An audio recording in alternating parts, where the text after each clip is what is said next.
to our capacity building webinar. I'm Una Aiken, I'm President of Voluntary, and I'm going to be chairing the session today. Welcome to everybody who's following on Zoom and everyone who's following on the Facebook live stream.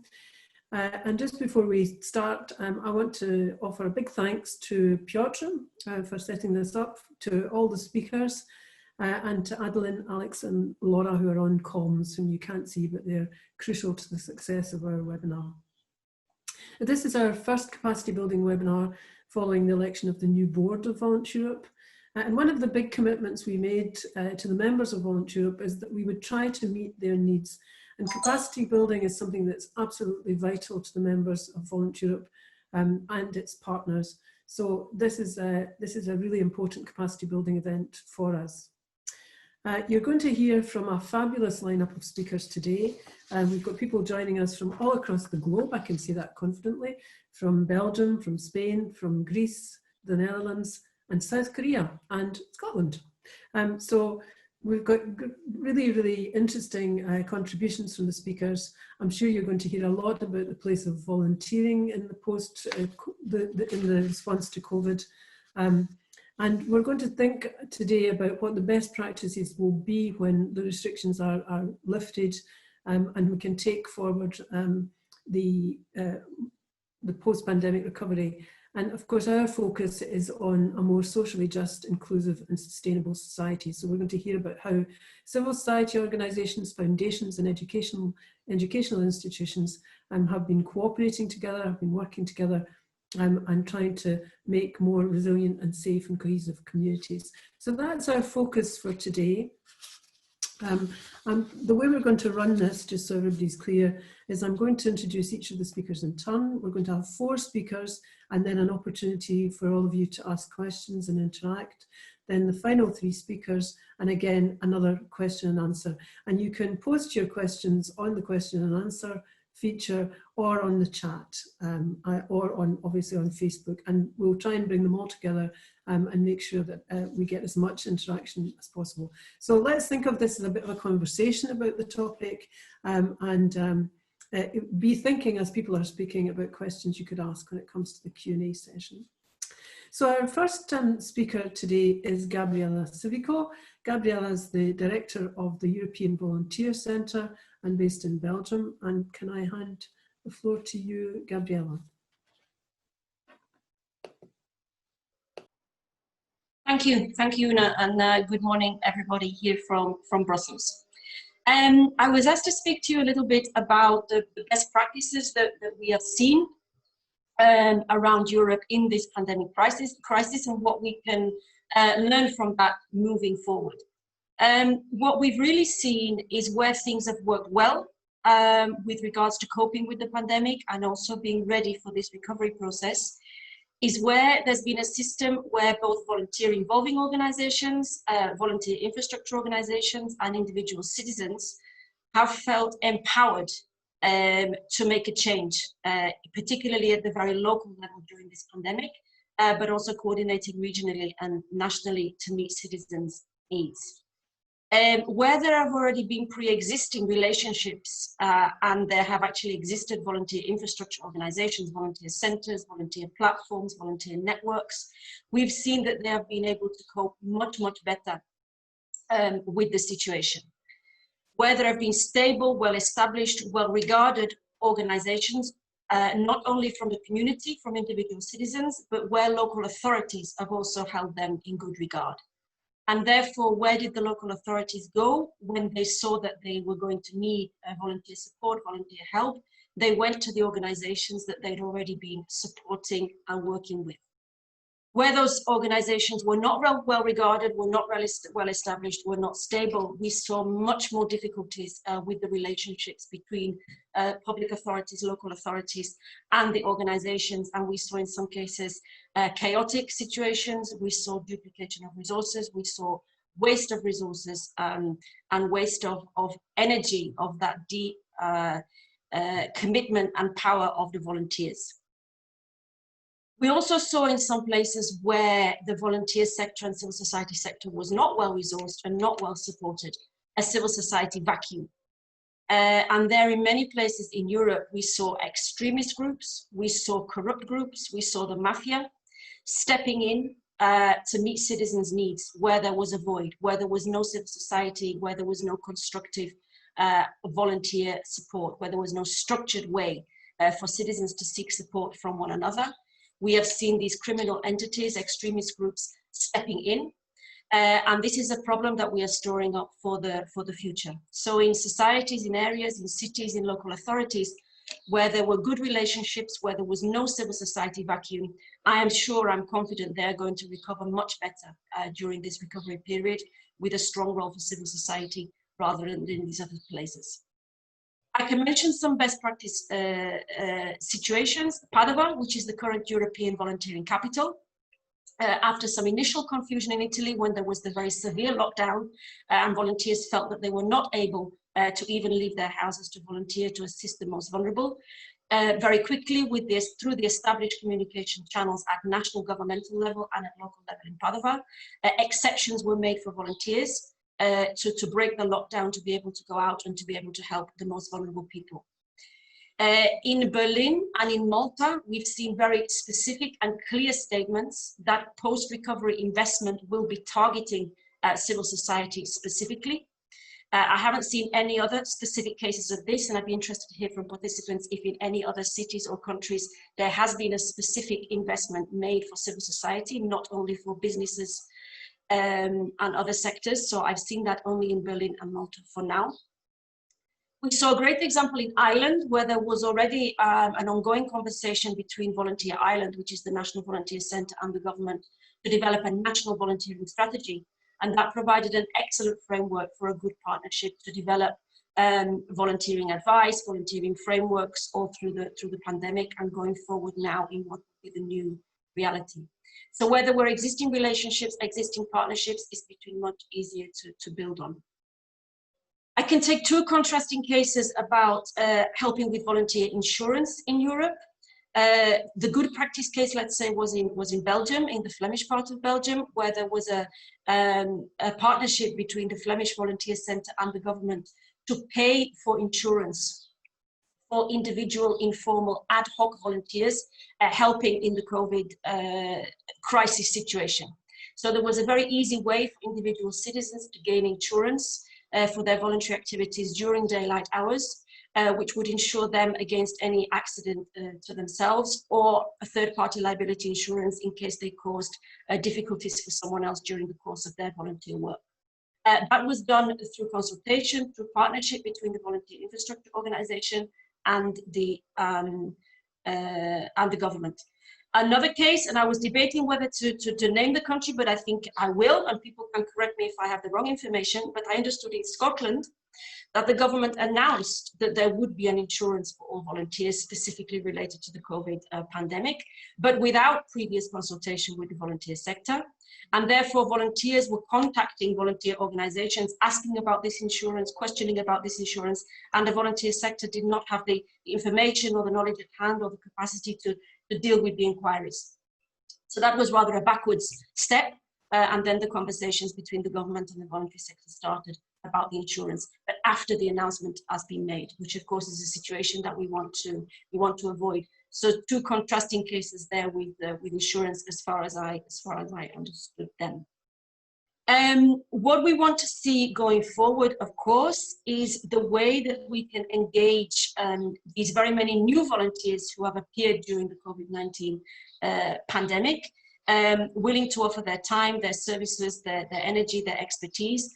How can we continue to engage them in the future through digital means and through other means? We've also seen in very many countries governments make a call for volunteers, and many hundreds of thousands of volunteers have signed up in different countries. Very many of those volunteers have not been able to find a role, have not been able to find something to do.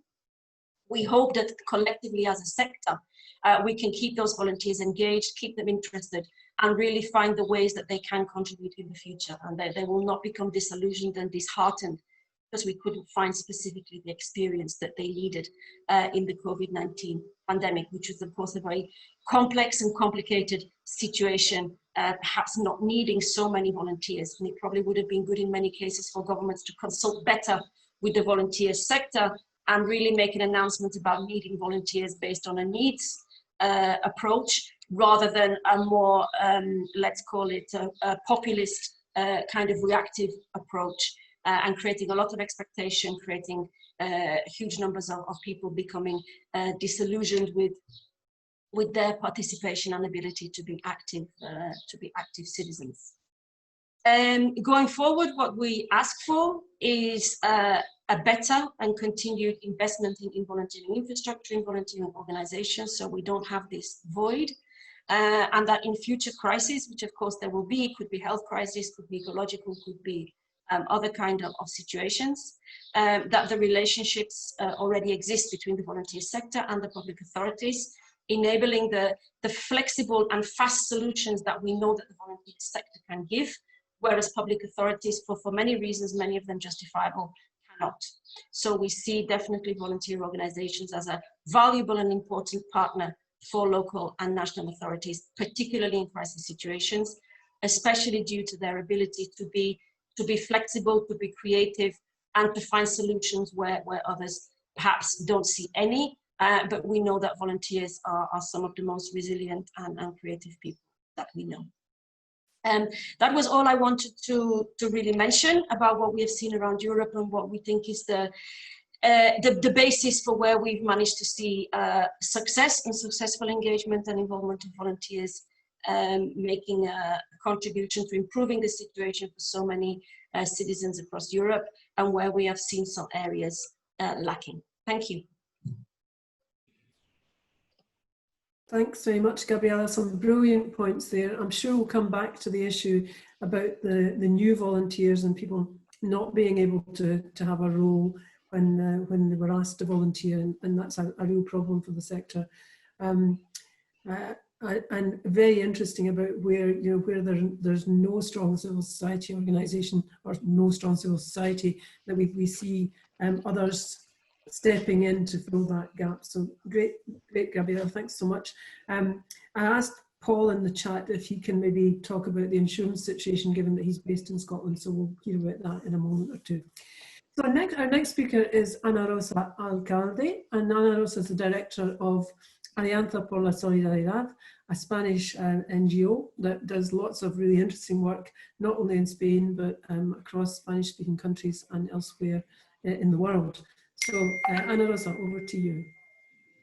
Thank you, Ana, and thanks to everybody for being here. Thanks to Volunteer Europe for this wonderful initiative. I will talk about how we had to adapt our international work on women's rights to the current context of COVID and what we learned in this process. One of the things that I think the pandemic has made evident for more and more people is how our world is deeply unequal, and somehow the complex matrix of inequalities, cross-cutting inequalities, has been unveiled for more and more people. And the case of women is one of those that proves that this has happened. As many of you know, women have been at the forefront of the response for COVID. Women are the majority of health workers and do perform the majority of the care work, unpaid or paid, all over the world. This means that they have been strategic and key to protect life and society and sustain society during the pandemic. However, violence against women has increased all over the world during the confinement. Basically, so far we know two things. The numbers of women suffering violence during confinement in their homes has increased at least by 25%. This is the estimation that currently UN Women is doing based on requests for help. So this might mean that the number of women who have gone through violence in their own homes has been much higher than that.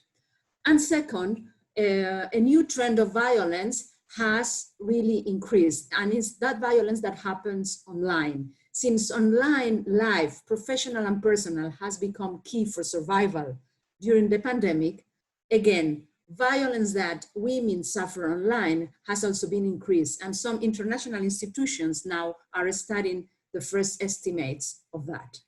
So under these circumstances, it became clear to us, and I think to our colleagues and volunteers and counterparts in countries so different like Haiti, Colombia, Bolivia, Palestine, or Spain, where we were able to establish a good strategy, that dealing with violence against women in any intervention that was related to COVID became a key success element.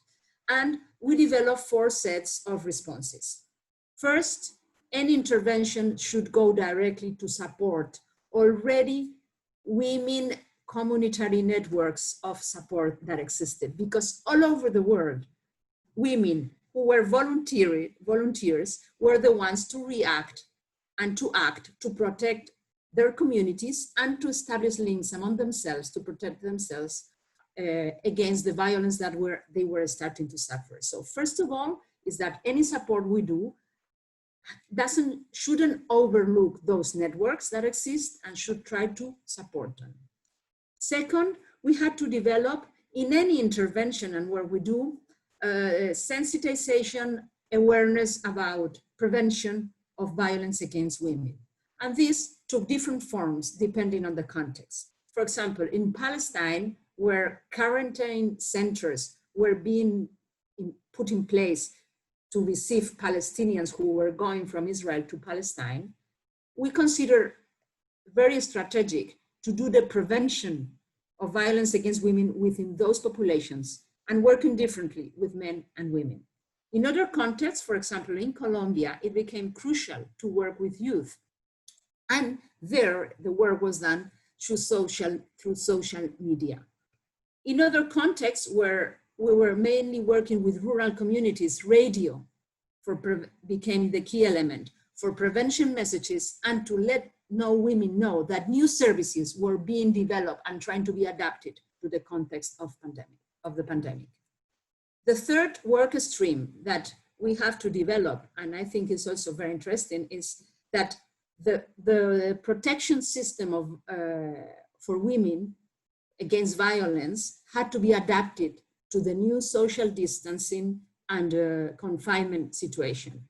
This meant that telephone and particular ways of communications who leave a very limited track became crucial to support women. And the whole change of support had to adapt. Women survivors who were living in confinement had less time to be alone, less possibilities to communicate with the outside and to connect with the service.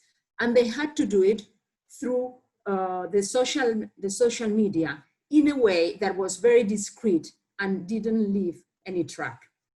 Those providing the service and the support, who by the way are mostly women in their houses in confinement and doing also the unpaid care work that women usually do and increasing their stress levels, those women who were providing support on the other side of the line had to develop new protocols of working. In one way, to protect the confidential of the cases and make sure that nobody in their family knew about the cases they were dealing with. Second, they have to develop self-care strategies, new ones, in order to be able to provide those services, taking into consideration the new circumstances that we're doing. And third, for the health sector that still could provide some help, some of that help still had to be done online, and they had to be trained and develop new protocols to provide some of those services with social distancing. So the whole system of supporting women against violence had to adapt to the context. And finally, a fourth element that we consider very important is that in this context, strengthening women leadership and women voices, defending their causes, the claims against violence against women, and the intersectionality of their claims became also very important. So one of the experiences we've been engaged with is supporting migrant women in Spain in terms of having a stronger voice during the pandemic to make visible their circumstances. Why? Migrant women were suffering higher rates of violence because they are more exposed and they receive less protection from society. Many of them don't have legal residence and were domestic workers. So somehow a triple discrimination is uniting there. And for example, so as today, social protection measures that have been taken by Spain, like the basic income, do not protect migrant people and migrant women who don't have legal residence, leaving behind more than 600,000 people only in Spain. And now we are trying to address the issue of Venezuelan migrants who are in Colombia, who are in a desperate situation.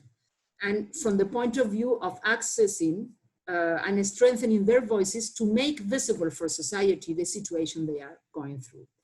So I will stop here because I think I spoke already for 7 minutes. If there are more questions and things, I could answer later. Thank you. Thank you very much. And I also saw a fascinating discussion or fascinating contribution there about women and violence against women and the way women have responded to the pandemic. And I'm sure there'll be many questions about your contribution. So thanks very much indeed. I'm going to move on now. I want to, obviously everybody's very welcome to our webinar, but it's absolutely fabulous to be able to have a contribution from South Korea. It's my great pleasure to introduce Jin-Man who is an educational supervisor in the School Innovation Policy Bureau in the Ministry of Education in South Korea. And that's part of the Citizenship Education Division. So I think you have a presentation to share with us, Jin-Man. So the floor is yours now. Good evening, Korean time. Nice to meet you. I'm Jin-Man and I work in Ministry of Education in Korea. It's an honor to present to you. It's up to me to be nervous, so please listen comfortably. I prepared a presentation slide. Let's see.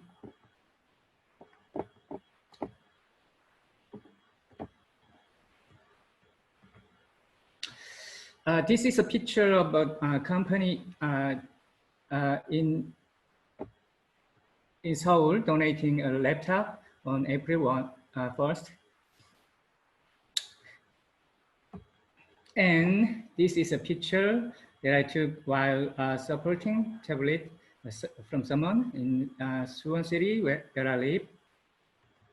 I think this is a symbolic picture of how Koreans respond to the urgent online classes. Let me talk about online education in Korea. The world is facing an unprecedented crisis with the spread of COVID, and Korea is no exception. The Korea government is making best effort to prevent the spread of COVID under the principles of openness, transparency, and democratic process. The whole nation has been responding to COVID with a higher level of civic responsibility and a sense of solidarity and social distancing measures exercised from March 22nd to May 5th. In order to manage the situation effectively at the national level, Korea Center for Disease Control and Prevention taking charge of COVID testing, disease control, and prevention measures. With all this effort, the curve on COVID has been flattened since April 19th. Only around 10 or less cases have been confirmed daily. The situation seems stabilized currently. The risk has not disappeared, but we would like to find harmony between risk control and everyday life with practicing personal hygiene and social distancing in our daily lives now. Therefore, the less strict distancing in daily life measures begin to be applied from May 6th. The huge impact of the socio-economic challenges caused by COVID was to ensure the health and safety of its students. The Korean Ministry of Education closed all schools and support individual students' online learning until April. And then the full-scale online school year was introduced sequentially from April 9th. The key factors of successful implementation of online school were advanced ICT infrastructure and swift expansion of online platforms capacity, the close cooperation of public-private partnership, and most of all, the teachers' commitment and capacity building for running quality online classes. The picture is complicated. I'm sorry. We are obsessed with attendance of students, and we wonder teacher how to organize the class. Yes, we wonder. And they also wonder how to check attendance of students.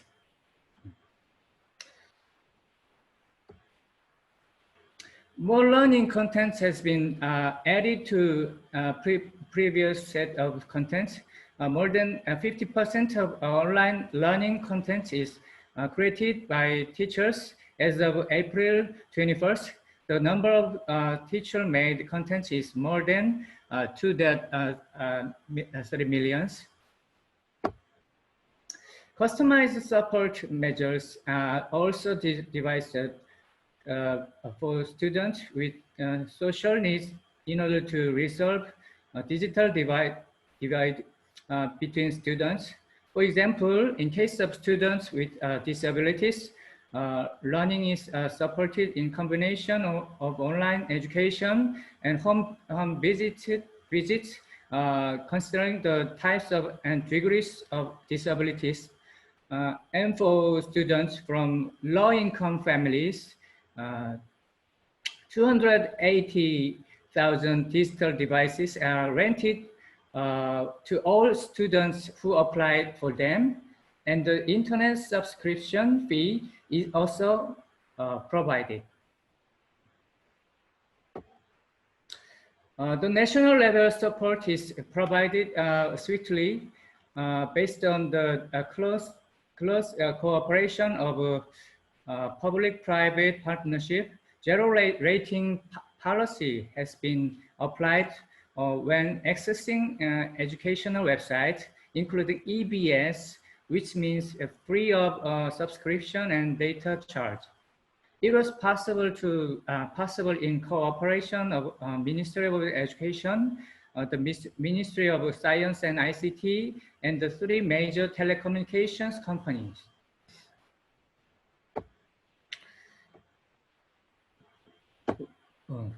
The Ministry of Education allows provincial offices of education and schools to manage their academic calendar in an autonomous manner to lower the school density as much as possible. For example, at what time students of different grades and classes come to school on a day, implementing both online and offline learning in combination, whether students could be divided into morning and afternoon classes, and whether classroom hours will be flexibly readjusted. The accumulated experience of active responses to COVID situation in every schools could serve as a foundation for the future of education. To overcome COVID-19 together, we need to promote information sharing and cooperation in education around the world. Now, Korea is organizing over more essential part. What is school? The Korean spelled. What is school? I'm asking myself this question. It would be very difficult if it was school that didn't have to go. I think you will join this question. Thank you for listening. Maria Kara is the co-founder of Emphasis Foundation in Greece. And Maria, that's an organization that works specifically with street homeless people. Looking forward to hearing your contribution. Hello, and thank you very much for having me on this webinar. It's been actually very enriching to listen to all the previous colleagues from the various organizations. I would like to talk about certain findings that came out of real life stories after our experience during COVID-19. Our first significant finding was the essential need of the homeless population to stay in touch. We actually experienced surreal situations with the city center being completely empty and desert and a ghost city, in other words. And that quarantine made it very, very challenging for everyone involved and for other social services in place to be able to provide for the homeless community. For the first 10 days, we gathered and we tried to put a plan together to see how we could overcome the restrictions and the limitations and ensure everyone's safety. And with very, very high precautions and a degree of risk as always, we sent out our volunteers physically. In the meantime, and during that period of time, we actually stayed in touch with the homeless community through a 24/7 hotline. We went out and distributed contactless. We deposited used mobile phones with data on them so that they could get in touch with us in case they would have severe needs or emergency situations. All the shops were shut. There was no way for them even to purchase data for their phones or to be able to come up to send across a message. So we thought that is the number one thing that we had to do. And as the days were passing by, we actually found this a very emotional and unprecedented experience, but we thought that we have to go out and continue the outreach because we could facilitate their admission to either temporary shelters and accommodation, as well as their ins and outs of hospitals to receive other medical care, irrespective of COVID-19. We also need to take into consideration that every shelter or every state clinic or any other service would not allow these people to come back if they had already exited the quarantine for medical reasons. So you have to understand that there was also a significant percentage of these people who had to exit in order to receive medical care because they had respiratory they had a chronic respiratory deficiency, or they had dialysis, or they had cancer and they had to receive cancer treatment, and these people would not be allowed back into the shelters. The second important finding was that we found that we could actually work together with the homeless community and empower some of their members themselves to be part of the volunteer efforts. So we started to delegate and to work hand in hand with the most, let's say, fit and those who could take up this responsibility. And when we went to provide with food and basic survival kits and other essentials, you have to understand also access to the toilet was not possible because none of the shops and none of the commercial outlets were open. So we took members of that community and we helped them we trained them and we spoke to them, and then we created a circle, I would say a human circle, to facilitate the distribution of the goods. So they would come in specific pre-arranged points and take all the supplies, and they would then distribute them themselves within the community. Something really touching and something really emotional that I have to mention as well is that the same people were able to help us to facilitate the contact of homeless community members with their estranged families, because they really felt the need to reconnect with them, and it was very good for their moral and psychological support. Another finding was that when we reached out to the community in general, there was an overwhelming response.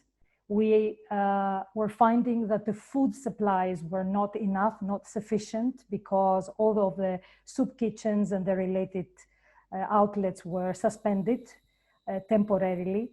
So we reached out to the general public and we asked them to participate in an effort called Bake for Good Sweet Relief. And with very, very strict rules of hygiene as well as personal safety, we actually were overwhelmed by the response. More than 1,000 people responded. We have never experienced such a, I would say, coordination, alignment to the safety measures, the sense of unity. We've never experienced such obedience, I would say, to what needed to be done. Only 10 or 15 volunteers were involved, but we managed to drive across the city of 5 million people, collect these goods, and then distribute them again back to the community. I would say that this was a very powerful kind of paid forward movement that we experienced, and we need to go back to it and see how can we reactivate and revive these people's willingness to offer. Another finding was that a lot of our corporate supporters responded quite fast and efficiently to the needs that we had. However, what struck us was the fact that a lot of those executives in the corporations stepped in as individuals without their corporate identity and getting in touch with us personally and saying, I want to be an individual volunteer, not associated with my company, but I feel the urge and the need to contribute. What can I do? How can I help your work?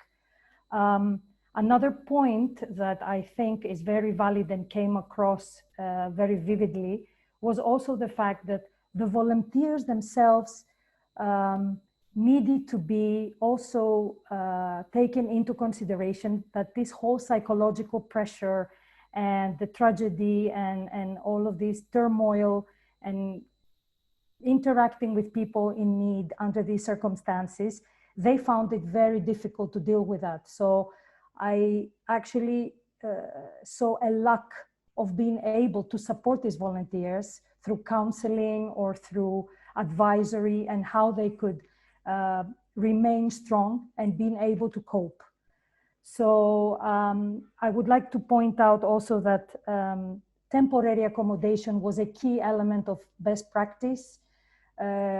Some of the people, as some of the colleagues said before, women in a street situation, families that were in danger of being evicted, and they needed to get immediate relief and immediate remedy to their issues, and we couldn't wait for this pandemic to end because we had no idea how long this was going to last. So our volunteers reached out to the public again, and with very specific practices, because all the tourist or the Airbnb outlets were shut and they were not used. So we approached with a team of volunteers, some of these owners, and they were very willing to help, and we sheltered some of these special cases, elderly people with fragile health, people who could not coexist with others in the same space because of their health situation. So we believe that these were the best practices. What we took out of all of this is that everyone in a situation like this, both volunteers and the people that we serve, need to have an emotional first aid help. and they need to be able to be provided, whether they are vulnerable or whether they are volunteers. So the hotlines and the helplines that we have as an institution for the people in need, I think there should also be existing for the people who very selflessly offered themselves, and they touched, and I would go to the extent of saying they did save lives over this period of time. And we are forever grateful for that.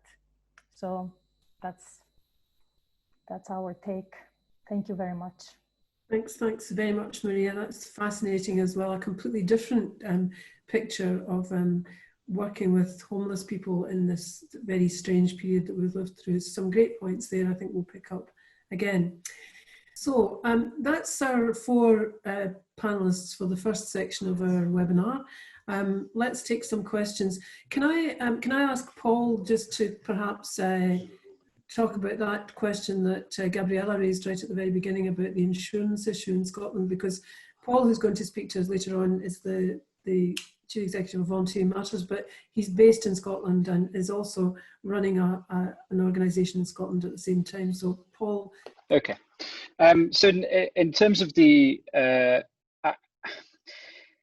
I think the picture around insurance in the UK, not just Scotland, has been mixed in terms of the response. I think the response we initially got from the insurance industry here was quite a flexible one, and we saw across the board really insurers taking a bit of a pragmatic response and approach to the way in which they applied their policies, and that gave us a lot of confidence.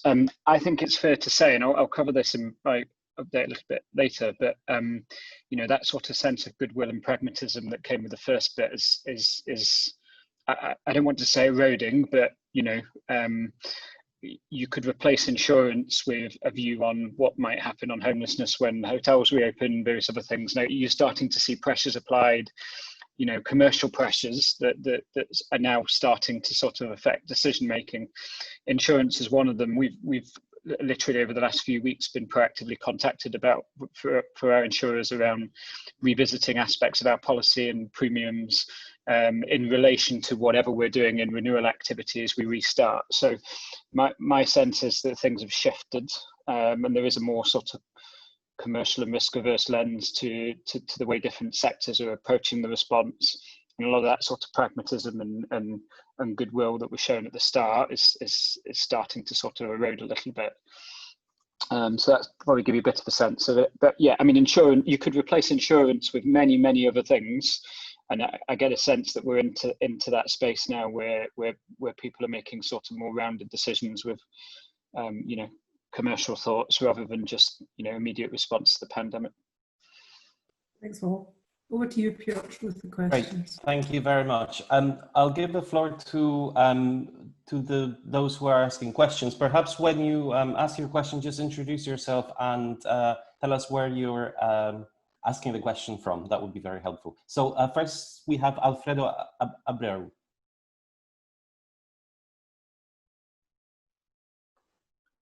Hello. Hi, Alfredo. One of the things we do in our volunteer network in Lisbon, Portugal, is working with homeless people. We had a number of similarities with Maria, and I'm always trying to learn with colleagues around the world who are doing similar work. I just wanted to know, because I didn't get the introduction, where do you work and what kind of organization do you work with? Thank you, Alfredo. Maria, we've got another question for you, so let's take it as well from Eric, and then you can answer both of them. Okay. Yeah, hi everyone.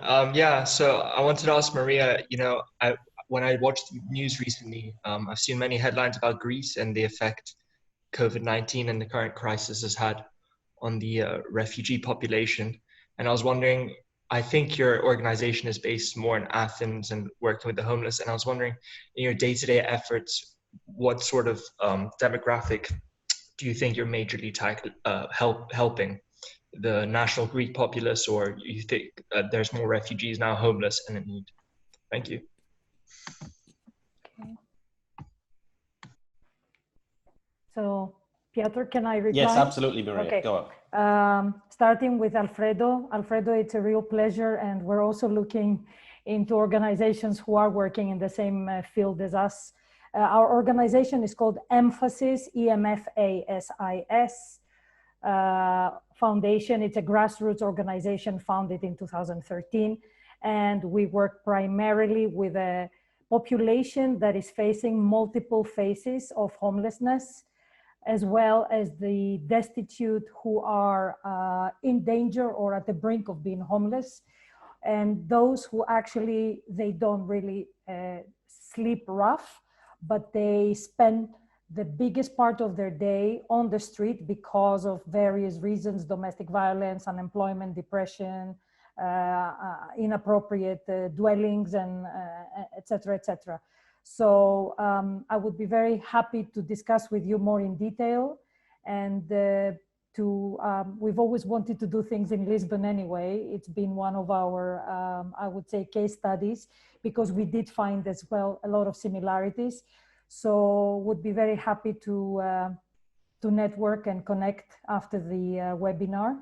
And for the question coming from Eric, indeed, you do watch a lot of headlines about the refugee situation in Greece. We are actually supporting any population that is on the street. We will never turn away from anyone who needs guidance, support, information. So this could be from illegal substance use to women, victims of domestic violence, sex workers, homeless people, and of course, we do come across quite a big, considerable demographic of refugees, especially as a lot of things keep happening. And as you may have read that some of their paid benefits whilst they are in the process of seeking asylum have been recalled, such as living allowances, and we expect a big number of them to be on the streets unless another solution is found. We did come across mostly a large part of refugees who were not yet, had not yet passed through the process of asylum seeking and did not have any legal papers. So they were facing and they were challenged with two different situations. One was the COVID-19 quarantine, and the other was that the restriction and not being allowed to sleep rough or to be in outside because of the quarantine. And of course, that brought them in a real state of despair. So we connected with fellow organizations that had more tools and means. And in the meantime, we made sure they were looked after, with survival needs were addressed, and we stayed in touch. And I think that is the main thing I want to bring across. The main thing, that we didn't leave them alone, and we didn't leave them in that state of being completely isolated and not having anywhere to turn. We stayed in touch and we did our best.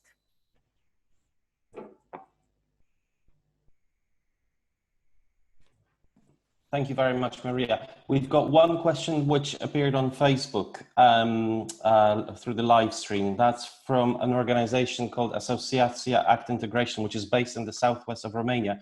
And I believe this question is for Jean Mann. The question is, what are the plans for the autumn in terms of youth work, education, schools and high schools? Do you think you will return to face-to-face, or will the online continue in the autumn term?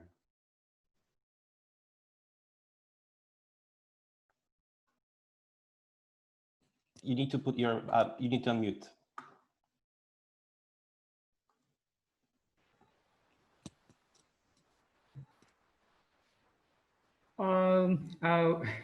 Korean government prepared all working online system, a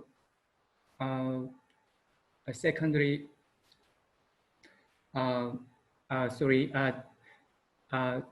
선영, translator. 선영. 지금 이게 그 가을 학기에 어떤 준비가 됐냐, 그런 질문인가요? 그죠? 네. 그 온라인 수업 전면화를 대비해서 지금도 그 밀도를 3분의 1 이하로 유지를 하고 있는데 앞으로도 변함이 없을 것 같다. 그렇게 얘기해 주시면 될 것 같아요. 네. Can I speak something on behalf of him? Um, Ministry of Education in Korea, we are preparing for online education for the next term, next academic term for all schools. But we are not really intending to have specific, we don't really expect the future. We prefer face-to-face schooling, as all of us prefer. But in case this pandemic goes on for a while, we have specific plans, and we also take care of social distancing and quarantine at the same time. In terms of youth work, he raised at the moment youth work stopped because we value education, schooling more than youth work. So Ministry of Education, they put on a lot of effort on schooling, and they have specific plans for online education at the moment. But if there is any changes, and if the situation gets better, we will go back to face-to-face education. But probably we expect that in the future, probably we need both education system, online and offline, together in the future, probably. Thank you very much, Jinman and Sun Young as well for your help here. We've got one more question before we go to the other three panelists, and this is from Leila, and this question is for Gabriela. Yes, hi, Gabriela. You mentioned the importance of making volunteers feel useful and keeping them engaged, even in these times where restrictions are not allowing much hands-on work. So if you could go a bit more in deep about which practices do you recommend for this?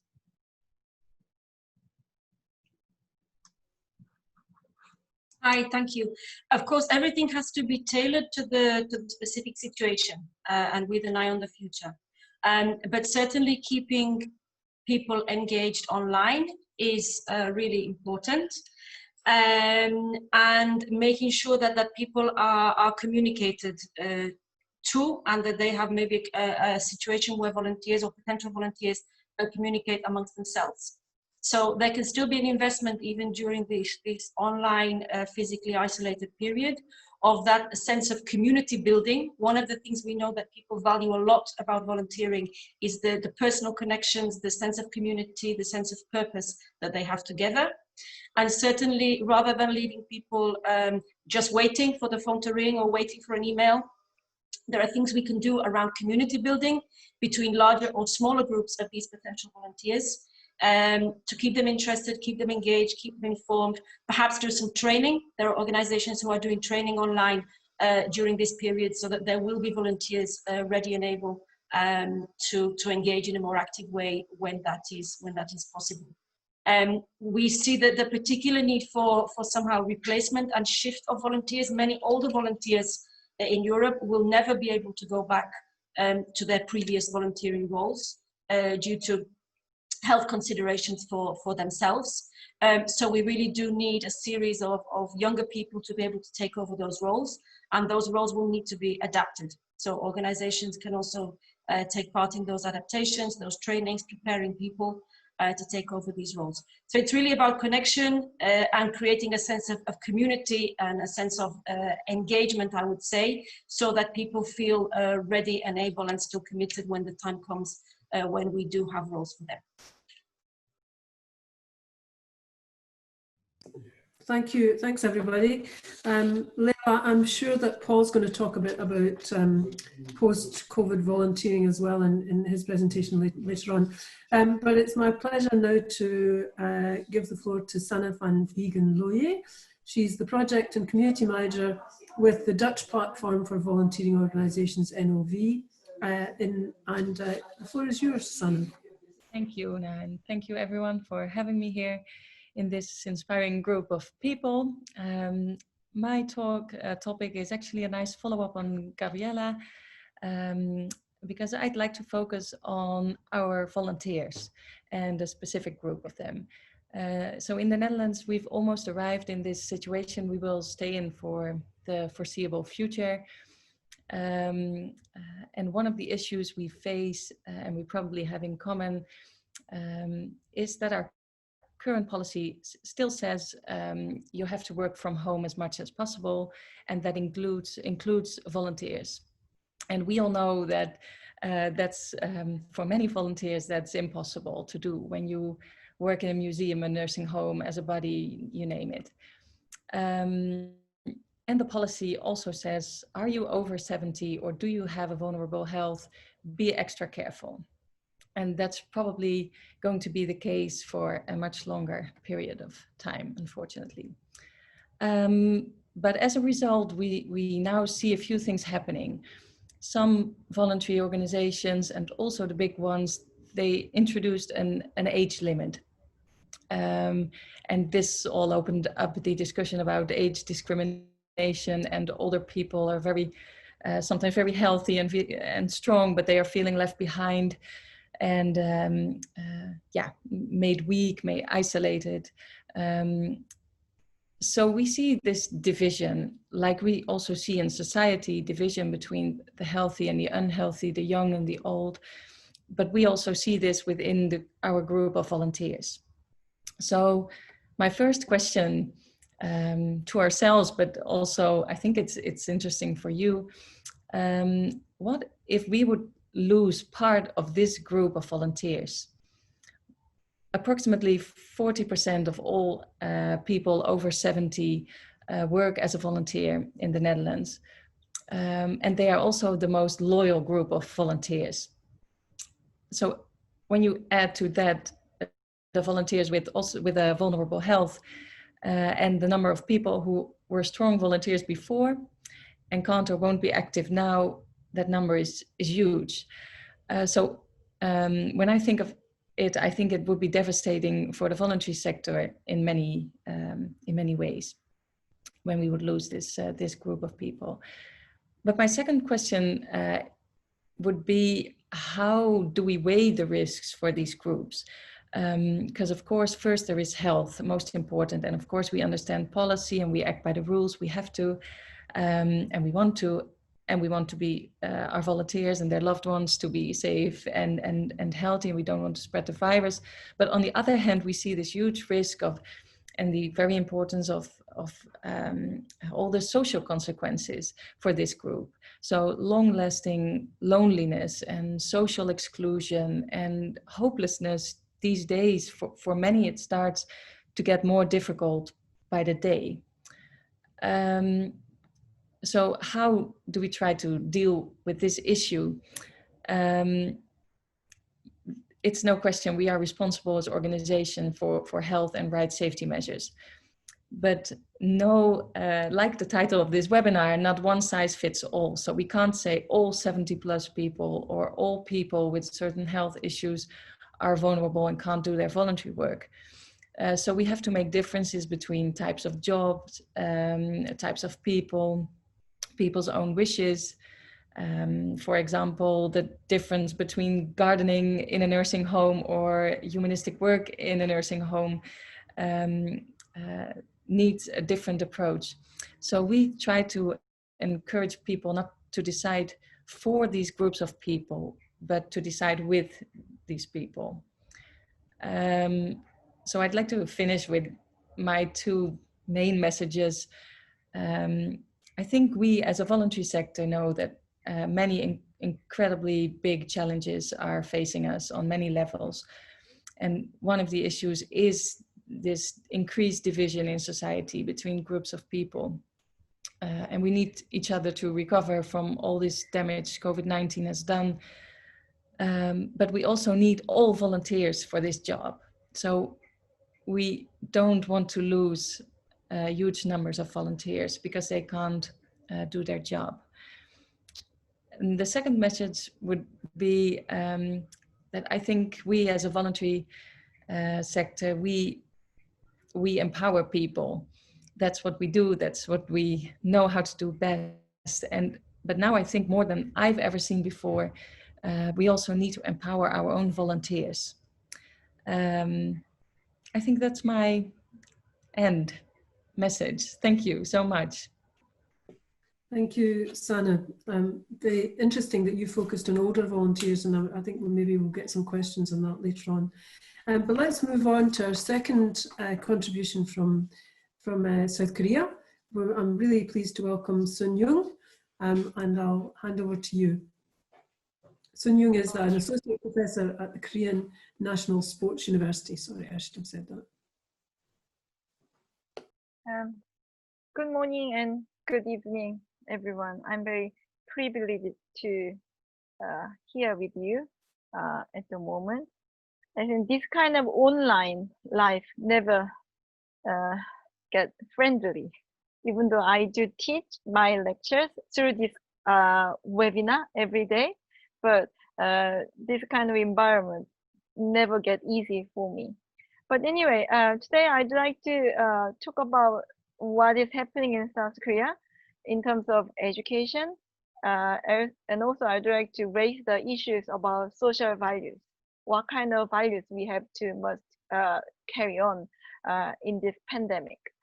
Thanks to the advanced IT and social consensus on the importance of education in Korean society, there is no rejection on education through online classes.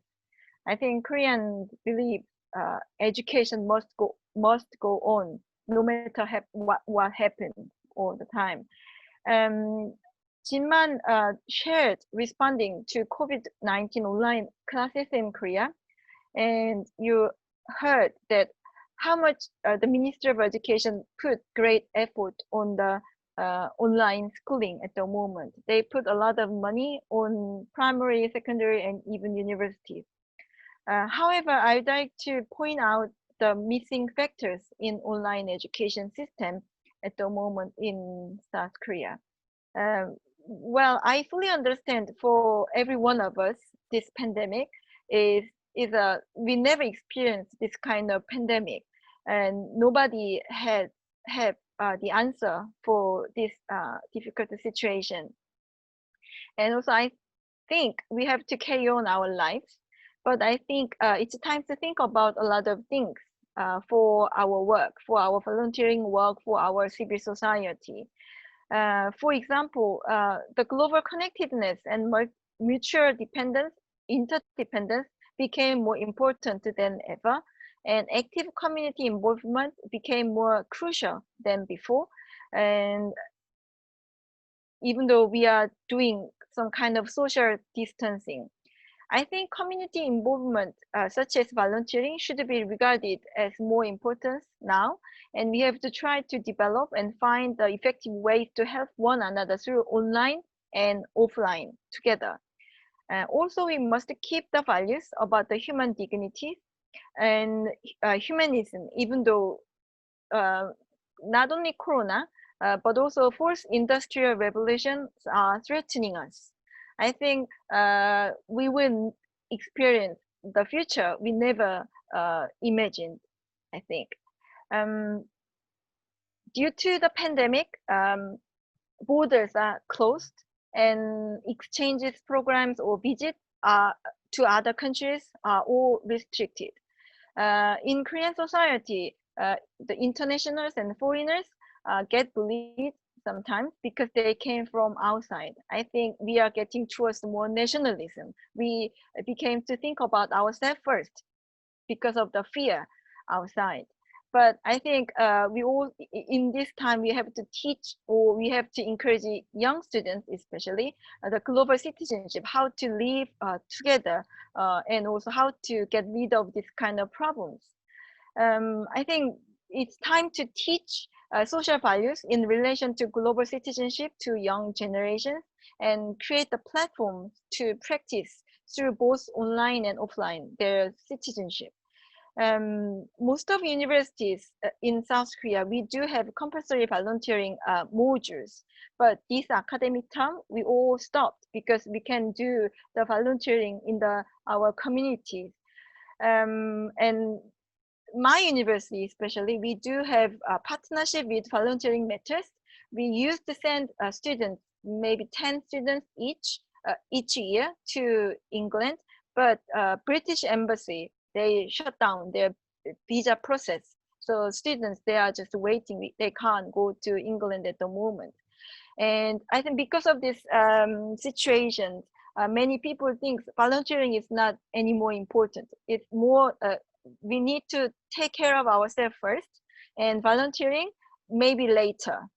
I think this kind of situation became very complicated, but we have to carry on this kind of social network, and we have to also encourage students as well as people.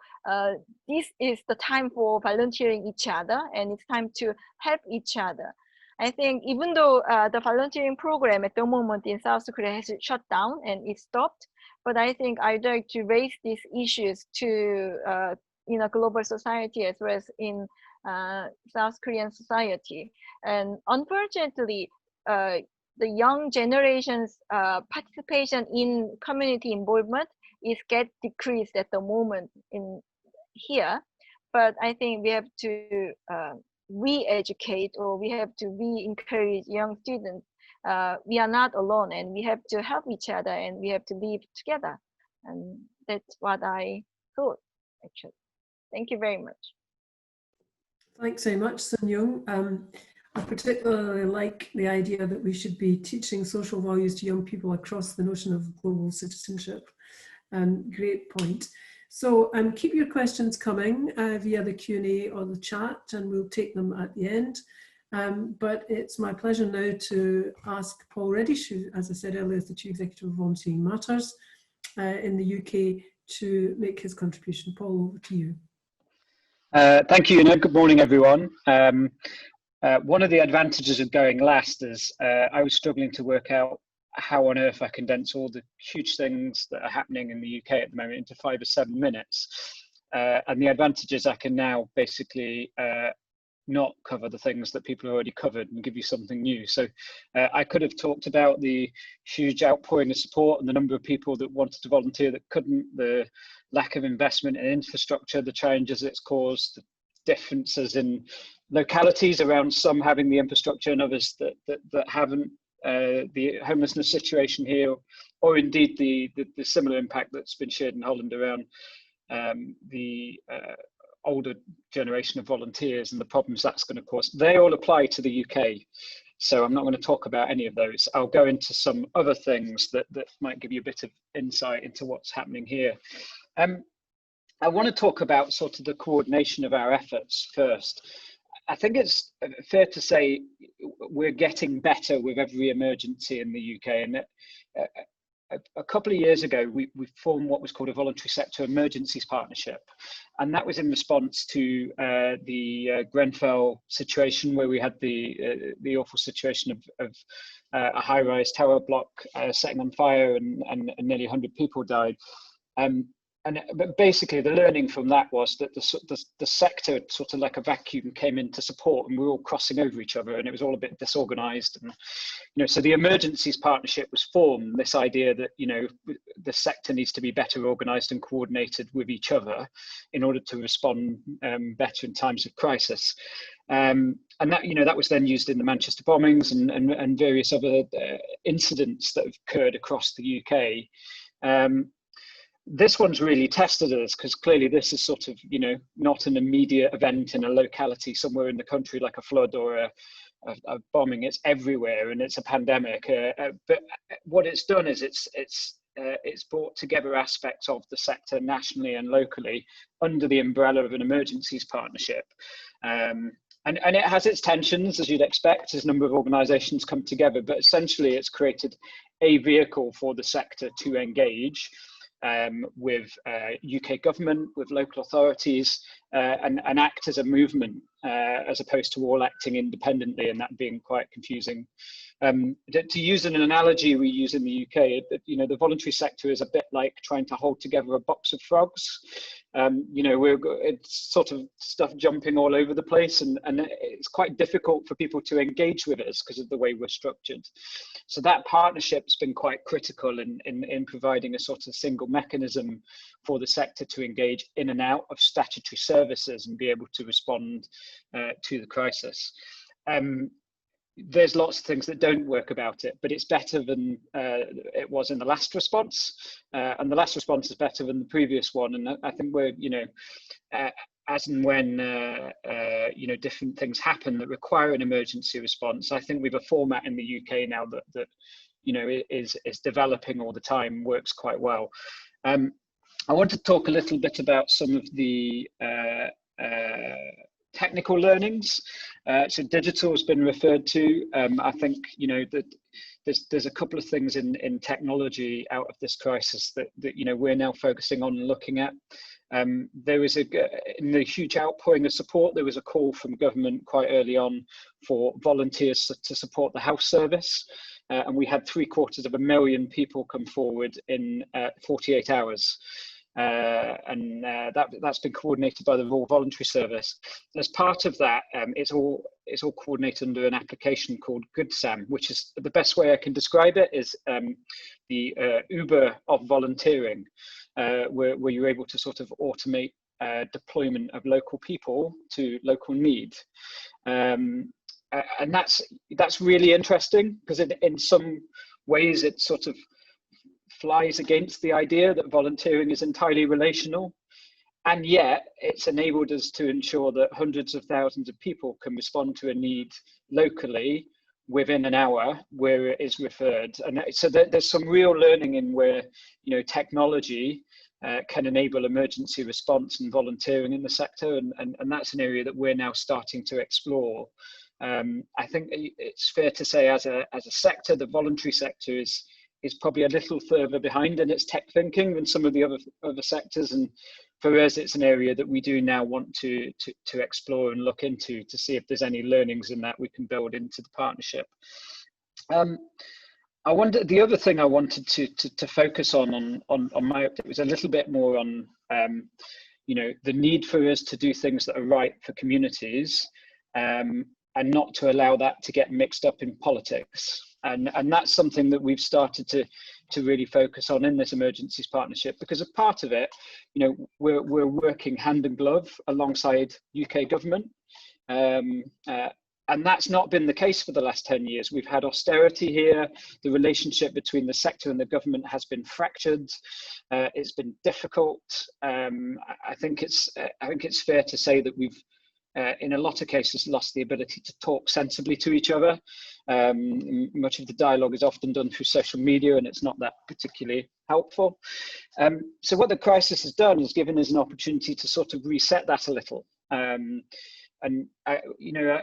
I've always had this belief that decisions made on ideology and politics are bad decisions, because they basically devolve responsibility to go and find out the facts and do the right thing. If you just back a whole body of thought around something, then it really doesn't work. And there are many things about the UK government's response that have the sector, I think, could take issue with. The recent merger of our Department for International Aid into the Foreign Office, and the huge concerns we all have on what that means around our international response going forward. The expectations we've got around some of the issues around inequalities widening as a result of the way in which we're easing restrictions. We've spoken about sort of homelessness in other countries. That's a real concern for us. You've also, so perhaps we will pick up the questions that are coming in, and there are a couple of questions from Alfredo, one for Gabriela and one for Sanne. Alfredo, the floor is yours. Thank you. Gabriela, I wanted to thank you for the work that you do all the time in promoting civil society participation, especially through volunteering and what you're doing these days. I think it seems that this pandemic has challenged the way that humanity was evolving into a multilateral society where we were finding big solutions for big problems that we all share. But overnight, everybody's trying to do their own work of surviving, and the countries seem to be wanting to finding their own solutions, and the cities wanting to find their own solutions rather than cooperating. I'm glad that Europe is beginning to transition back into collaboration or cooperation after the initial stage where everybody tried to survive by themselves.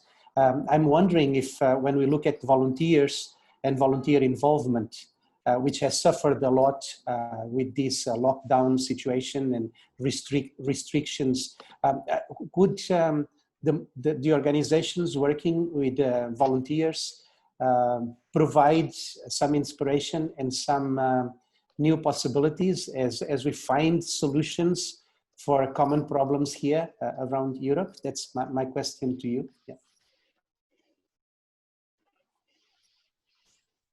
My immediate question is I'm not sure. I think certainly, as I said when I spoke, we have seen better results where there were already existing structures for collaboration and communication.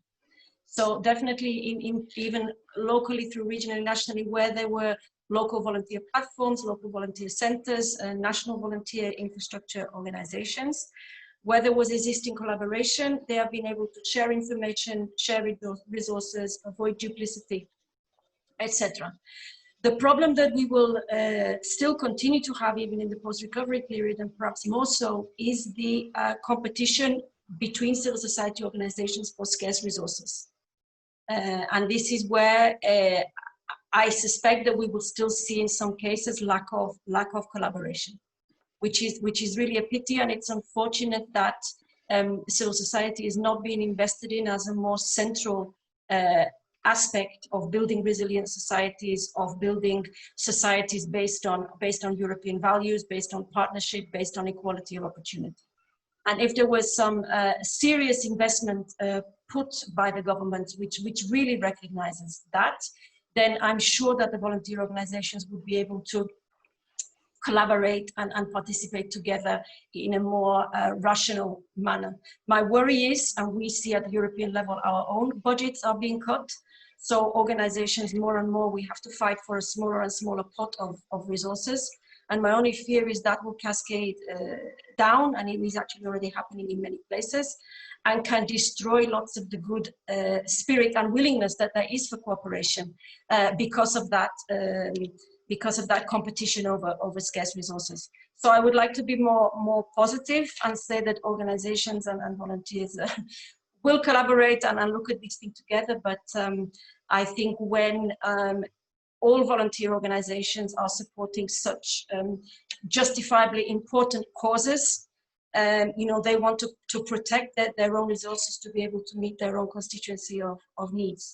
So I hope that there can be more collaboration, and I hope that state authorities will see that they have to put reasonable resources in place to allow that to happen, and also private philanthropic donations.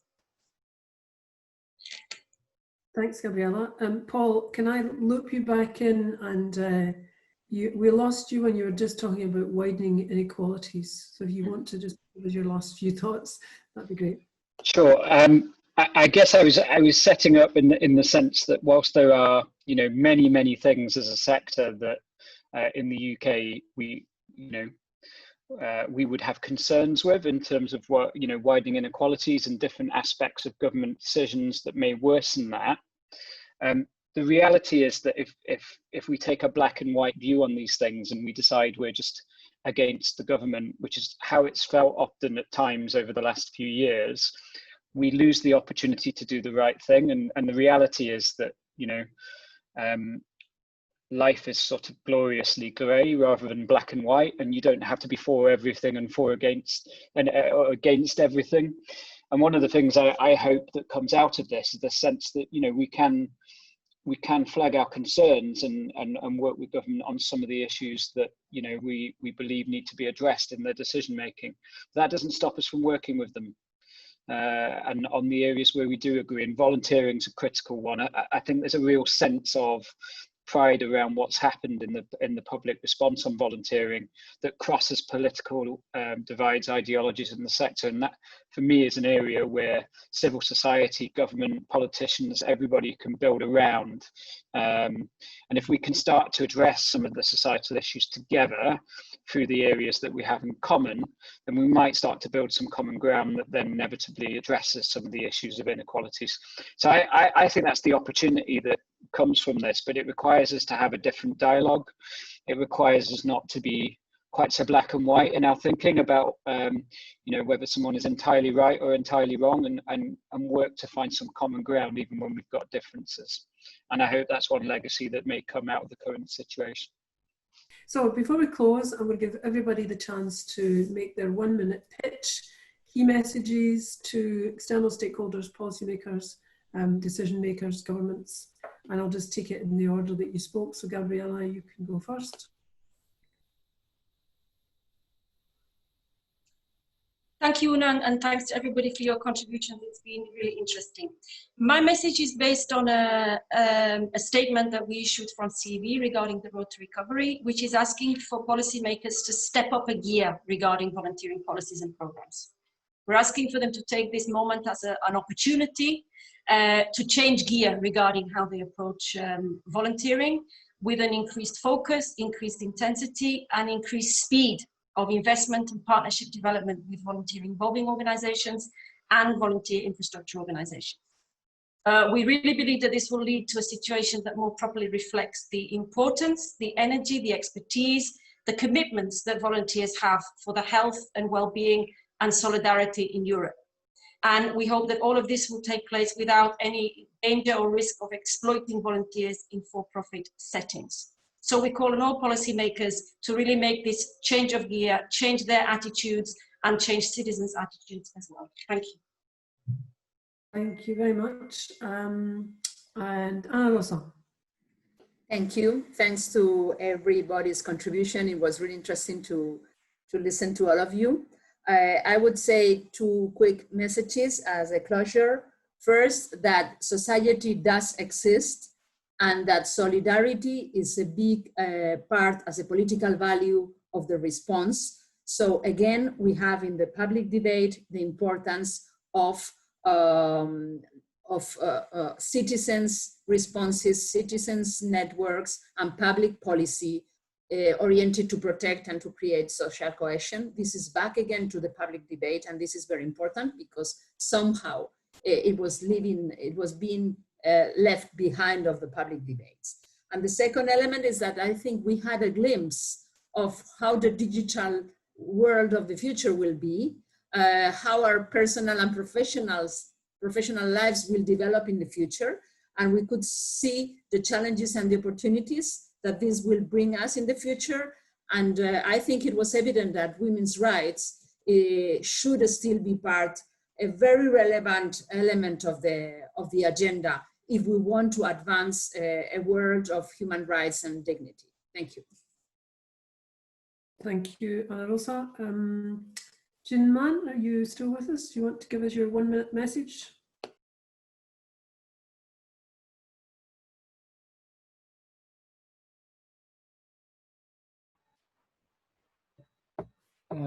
Okay. I think preparing recurrence of the pandemic to other global crises, our Korean school will develop toward the next level of system for teaching, learning, and hygiene, which will guarantee students' learning, health, and well-being. It was good to join you too. Yeah, good. Thank you.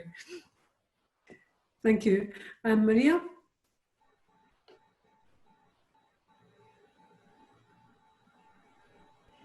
Yeah, very difficult because everything has already been voiced so eloquently, but I'll do my best. I would start with there is no real substitute for human presence.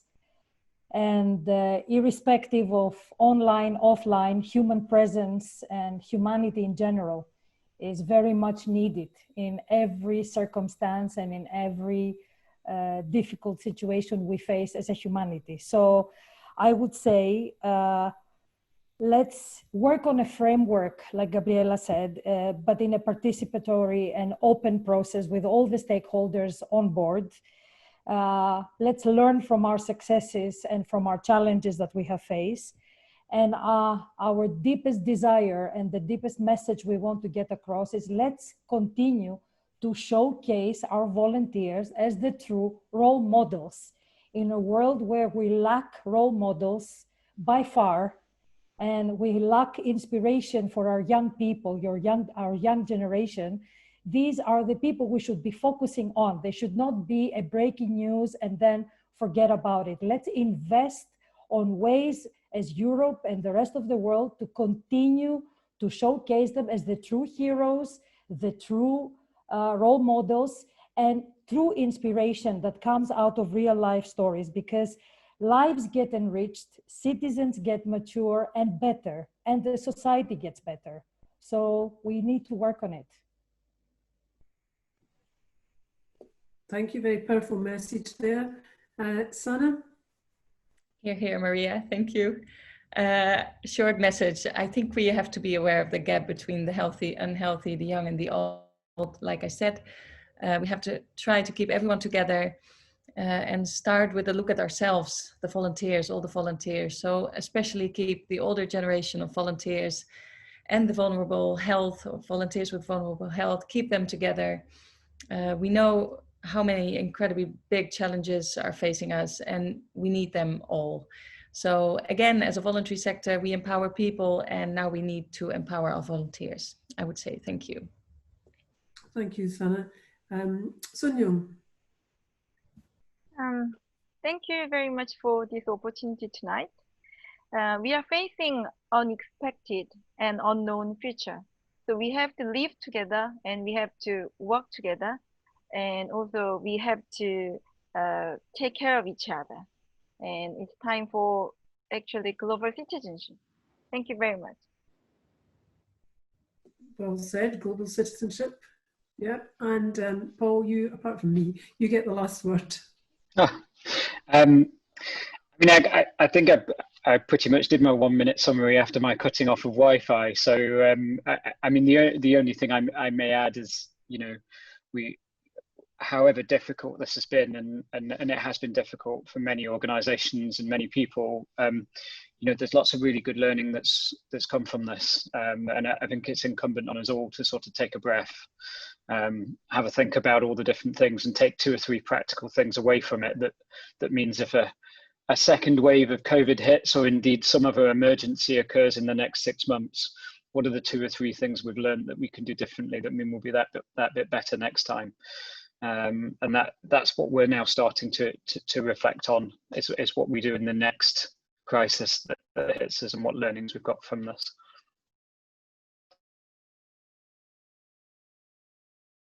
Great, thanks very much. So I'm not going to try and summarise all that's been said today. We've ranged around a massive number of topics. All I'm going to say is thank you very much to those of you who asked questions posted on our Q&A and chat, and thanks to everybody who joined by Facebook or by Zoom.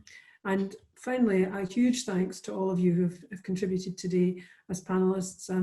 We've had a real, as I said earlier, we've had a real sort of tour du monde. We've heard all sorts of different experiences from around the world, and it's been a fabulous webinar. So thank you all very much indeed.